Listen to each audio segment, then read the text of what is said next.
Hello guys. Pupunta akong tindahan. Bibili ako ng iluto bukas. At wala akong maiwan sa alaga ko bukas ng umaga. May pasok na yung mami daddy niya sa trabaho.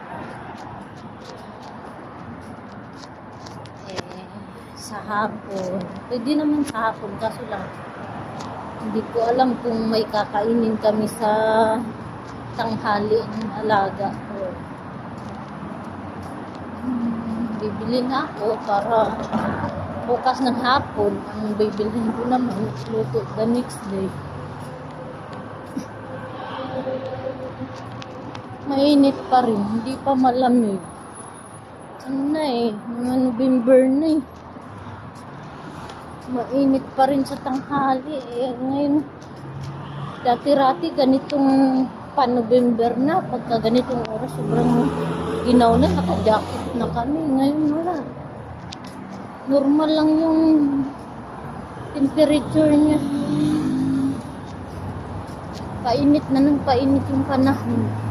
Tingnan ko kung may mabili ritong tofu at saka yung isda. Bibili ako isda kasi baka ayaw na alaga ko ng tofu.